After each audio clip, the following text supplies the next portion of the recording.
Scarecrow, written by Pam Holden and illustrated by Jim Story.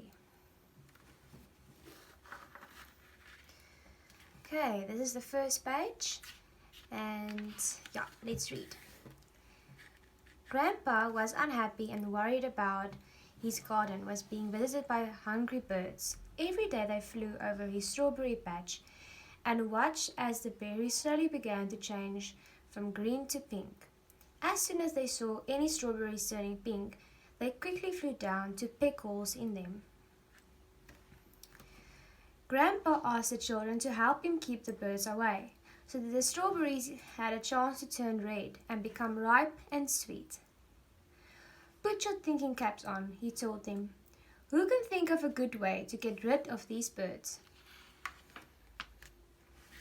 Page 4. James and Molly thought hard all day until they had an excellent idea. "Let's make a scarecrow," they suggested. "Its name means that it scares crows, so it will scare these birds too." Grandpa was pleased with the idea. "We will get busy right now," he said. "What will we use to make this scarecrow?" Grandma gave them a paper bag to make the head. "Can we have a pair of Grandpa's old trousers and that torn shirt, please?" the children asked. "We'll use newspaper to stuff the body." James put a stick through the shirt to look like arms. Then he put 2 longer sticks through the body and stuck them into the ground. Molly found an old hat and a pair of yellow gloves.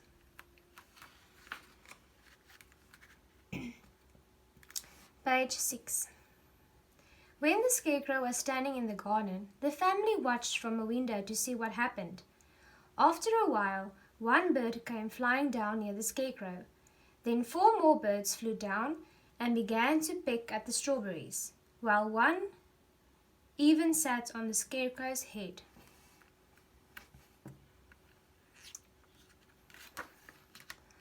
The children knew they had to think of another idea. "We must make our scarecrow scarier," they decided. "He stands too still to frighten the birds." James suggested, "We could add long hair that will blow in the wind." Grandpa found some knitting wool that looked like real hair. Before long, the scarecrow had wild hair blowing around his shoulders. At first, the birds didn't come near it, but they quickly got used to blowing hair. Nothing bad happened to them when they came back to pick at the strawberries. "Our scarecrow is too quiet to frighten the birds," said Molly. "Let's add some noise. We could ask Grandma for some tin cans that will rattle in the wind."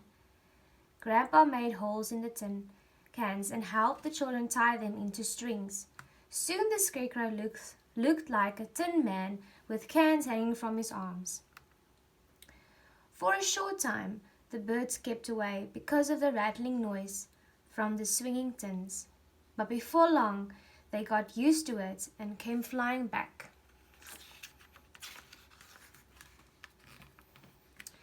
Just when the strawberries were nearly ripe, the children thought of another idea to chase the birds away. Grandpa helped them blow up bright balloons of all shapes and sizes. They drew faces on the balloons and gathered them into bunches that they tied to the scarecrow arms.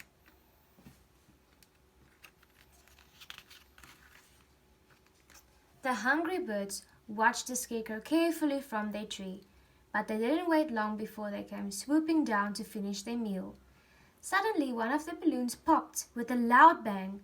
The birds flew up into the sky, squawking with fright. Every time a bird came back to the strawberry patch, another balloon popped and sent it flapping away. Pop, pop, pop.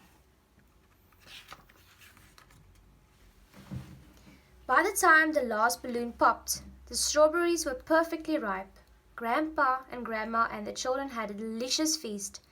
"Thank you, Scarecrow," they said. "Now you can guard the blueberries for us."